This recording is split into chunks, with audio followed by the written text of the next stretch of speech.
Olá pessoal, sejam muito bem-vindos na estreia da nossa primeira edição do AquiCast. E o assunto do podcast de hoje é sobre legislação ambiental e a criação de pirarucu no Baixo Amazonas. Eu estou aqui com meus colegas da graduação, a Milay. Olá, Milay. Olá, Franci. Olá, Marlo, tudo bem? Oi, Franci. Renan, olá. Olá, Franci. Olá, ouvintes. Nós todos somos alunos do curso de Engenharia de Aquicultura, né, na Universidade Federal do Oeste do Pará. Nós estamos no 7º período. E daqui a pouco também nós vamos ter um convidado muito especial, que foi um dos nossos primeiros professores no curso de Engenharia de Aquicultura, o professor Tiago Trombeta. Tá? A gente vai receber ele daqui a pouco. Então já sabe, nesse episódio de hoje vocês vão ficar por dentro das leis ambientais e criação de pirarucu. Milay, me fala um pouco sobre essa espécie de peixe com características ecológicas e biológicas tão distintas, né, que é o pirarucu. Verdade, Franci. O pirarucu, ele é tido como um salmão brasileiro por ter a carne de sabor suave e a ausência de espinhos, fazendo com que ele tenha uma boa aceitação pelo consumidor. Então, o pirarucu, ele é cientificamente chamado de Arapaima gigas. É considerado um dos maiores peixes de água doce e também popularmente conhecido como gigante da Amazônia, ocorrendo geralmente na bacia amazônica. Essa espécie tem características importantes como a sua dupla respiração, sendo aérea e aquática, que permite que ele se adapte e se desenvolva em águas com baixo teor de oxigênio dissolvido. Das espécies amazônicas que têm potencial para a piscicultura, o pirarucu mostra grandes perspectivas, né? Porém, apesar desse potencial, a sua produção ainda é tímida no nosso estado e reflete uma série de limitações tecnológicas. Mas sabemos que há necessidade de mais pesquisas sobre a sua reprodução e lavicultura. Além das dificuldades que já foi mencionado, limitações tecnológicas e o pouco conhecimento sobre a biologia da espécie aplicada à piscicultura, ele tem algumas particularidades, ou eu posso dizer peculiaridades, que faz com que essa espécie se torne uma espécie tão única, né, pra gente. Verdade, Marlon. Assim, uma curiosidade interessante, Milay, é que, assim, quando inicia o período de seca, né, onde os peixes eles começam um período reprodutivo, né, os machos eles adquirem uma coloração avermelhada na sua cauda, né, e por isso também que vem o nome dele, né, que é pira, que é peixe, e urucu, que significa vermelho, né, do indígena.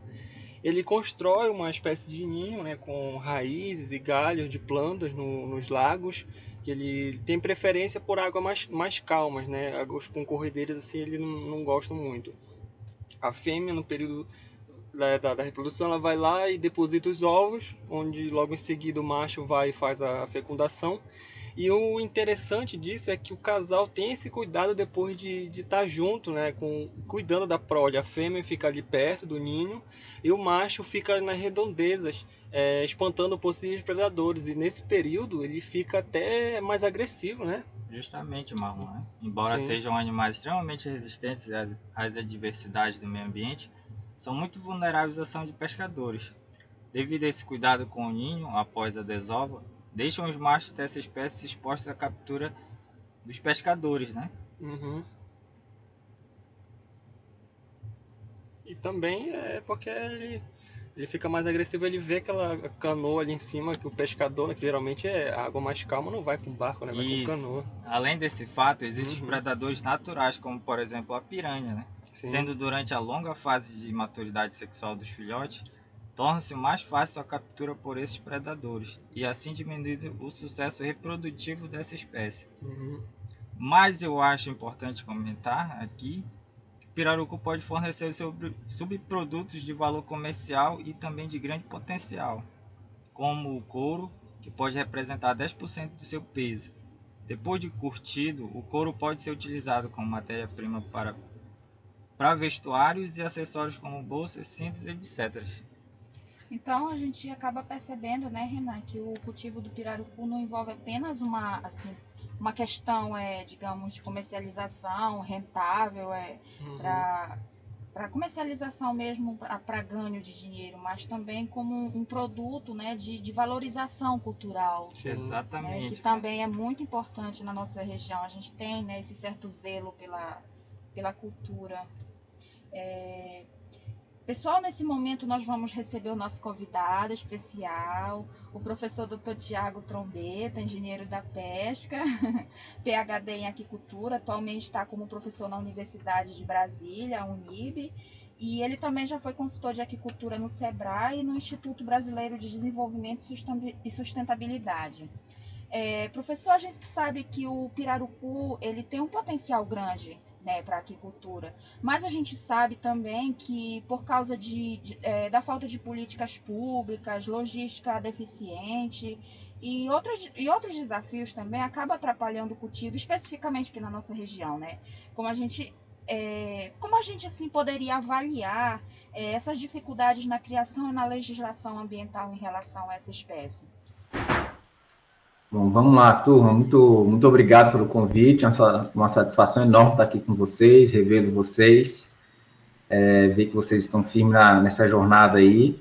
Então, sobre o tema da regularização, né? Realmente, é um dos maiores entraves que a gente tem na nossa aquicultura nacional, né? Salvo alguns pequenos estados e regiões aí onde a legislação funciona com mais viabilidade. E falando de região amazônica, a gente sabe que tem várias características específicas, né?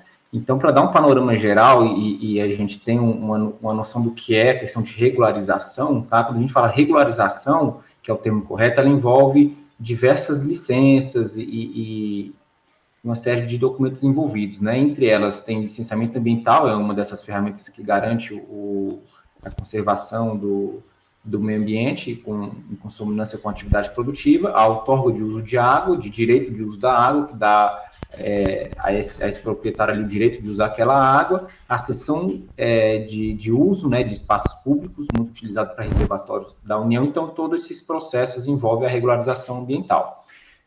Para a gente iniciar esse entendimento, é importante o primeiro passo para se licenciar uma propriedade ou se colocar em regularização, a gente conhecer a jurisdição dessas regiões, tá? Ou seja, quem que regula, qual que é o órgão responsável pelaquela determinada região, ou seja, conhecer se essas águas que estão sendo, que vão ser utilizadas para o cultivo do pirarucu, no caso, mas isso serve para todas as espécies, elas são de domínio federal, ou seja, conhecidas como águas da União, são de domínio estadual, tá? Ou são do estado, ou de domínio municipal, mas isso é muito raro. Então, a dominalidade da área, dessa água ou dessa área que está sendo utilizada, que vai ser utilizada, ela pode ser basicamente da União ou do estado, tá? Quando que é da União, quando é do estado? É da União quando esse corpo hídrico, um rio, por exemplo, ele divide ou passa por mais de um estado. Tá? Exemplo disso, aí em frente, o rio Amazonas, não é isso? Ele corta alguns estados. Então, por isso, ele é um rio considerado federal, águas da União. Por outro lado, a gente tem as águas estaduais, que são águas onde o corpo hídrico nasce e se encerra no próprio estado, tá? São rios menores. Outro ponto, também é considerado águas da União, reservatórios estes, né? Rios barrados para geração de energia elétrica, construídos com recursos da União. Então, a gente tem aí alguns reservatórios a nível nacional, tem Serra da Mesa, Furnas, Castanhão, então diversos estados que têm esses reservatórios federais, que são da União. Então, partindo daí, a gente tem algumas questões. A primeira dela é a outorga de uso de água. Tá? Antes de requerer o licenciamento ambiental, é preciso se ter essa outorga de água, que garante o uso dela nessas propriedades. Então, a outorga de água, se sua água é federal, né, se isso de domínio federal, ela é solicitada junto à Agência Nacional de Águas, junto à ANA, a Agência Nacional de Águas. E aí, se tem um procedimento, formulário, se tem um tempo de avaliação, se tem o uso dela para vocês conseguir, para esse produtor conseguir essa autorização de uso dessa água. Então, por exemplo, a pessoa vai fazer uma piscicultura de pirarucu no Baixo Amazonas, captando água do Rio Amazonas diretamente, por exemplo. Então, ele tem que fazer essa solicitação da outorga de uso de direito junto à Agência Nacional de Águas. Conseguindo a outorga de água, aí tá, se for o Estado, ele vai conseguir essa autorização nessa água, se essa água for estadual, ele vai conseguir essa autorização junto à Secretaria de Meio Ambiente do Estado, tá? Alguns municípios, também uma ressalva, que alguns municípios já podem fazer esse tipo de autorização, assim como também um licenciamento ambiental, tá? Mas desde que seja mais restritivo e tenha uma estrutura para isso. Isso é bastante raro, mas pode acontecer também. Alguns municípios fazem esse trâmite. Então, conseguindo a outorga de água, se parte para o licenciamento ambiental. O licenciamento ambiental, por sua vez, sempre é realizado no Estado, independente de ser água federal ou de ser águas estaduais. E esse licenciamento é realizado na Secretaria de Meio Ambiente do Estado, ou, como eu falei, em algumas prefeituras municipais também, tá? Então, esse licenciamento ambiental, ele deve se cumprir algumas regras, tá? Falando de Amazônia, falando do estado do Pará, nós temos uma legislação, tá? Que é a Instrução Normativa 004 de 2013. E nessa legislação tem todas as regras que esse produtor, que os empreendedores devem seguir, tá? Nele tem lá as modalidades, os tipos de atividade e os tipos de licenciamento ambiental também, né? Então, vamos ver aqui, ó. No anexo 1, tem a classificação de empreendimentos de aquicultura segundo o porte, né? Segundo o tamanho. Então, a gente coloca aqui pirarucus, né? Em viveiro escavado, no caso, é uma espécie nativa, tá? O que ajuda nessa classificação, e ele pode ser, dependendo do tamanho do empreendimento, tá? Ele é classificado em pequeno porte, ou seja, propriedades menor ou igual a 3 hectares, em médio, de 3 a 50 hectares, ou propriedades maiores, acima de 50 hectares de lâmina d'água, tá? É importante isso, tá? Não é o tamanho da propriedade, é a soma de lâmina d'água, a soma da área útil dos viveiros. Então, com isso, tem 3 tipos de licenciamento ambiental, tá? Ele tem a DLA, que é a dispensa de licenciamento ambiental, o licenciamento ambiental simplificado, a LAS, ou licenciamento ordinário, tá? Com licenciamento ordinário, ele segue o rito da licença prévia, licença de instalação e licença de operação, é um processo mais demorado. E para cada uma dessas licenças aqui, existem alguns documentos, tá? Que essa legislação traz no anexo, que aí pode servir como base para esse produtor, para esse interessado postular e pedir o licenciamento ambiental, tá? Se ele for criar o pirarucu, no caso, em tanque-rede, né, ele tem essas 3 licenças, né, que ele pode solicitar, conforme o porte desse tanque-rede, da soma do volume de cada tanque-rede. Então, menor que 500 metros cúbicos, entra na dispensa de licenciamento, de 500 a 1.000 metros cúbicos entra no licenciamento simplificado, e acima de 1.000 metros cúbicos entra no licenciamento ordinário. A dispensa de licenciamento, pessoal, é importante a gente frisar, que não quer dizer que o produtor está dispensado de solicitar, tá bom? Ele deve se fazer um processo administrativo para solicitar a dispensa de licenciamento, enviar as informações, enviar os anexos necessários, as declarações, os documentos pessoais, os documentos da empresa, os documentos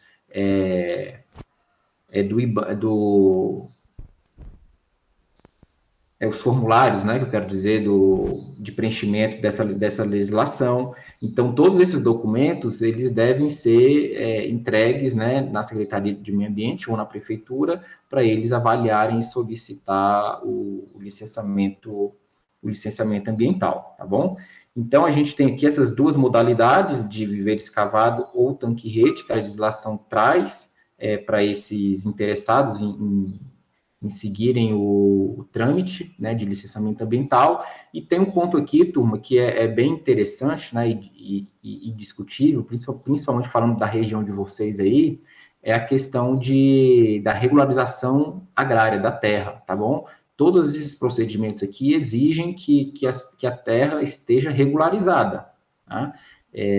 Com escritura, com o termo, o contrato de arrendamento. Então, essa terra, ela tem que ter algum responsável, tá? Tem que estar registrada em cartório. Então, por isso que talvez é um entrave grande em determinadas regiões onde não tem documentação dessas terras, tá? O processo se torna muito mais difícil de ter essa regularização. Já se for realizado esse procedimento em águas federais, se eu não me engano, lá em Santarém tem a Coruaúna, né, o reservatório, não me lembro o nome certo, mas esse reservatório, se eu não me engano, é federal. Aí ele já tem que fazer o processo junto ao Ministério da Agricultura, tá? É um processo solicitando a cessão de uso dessa área.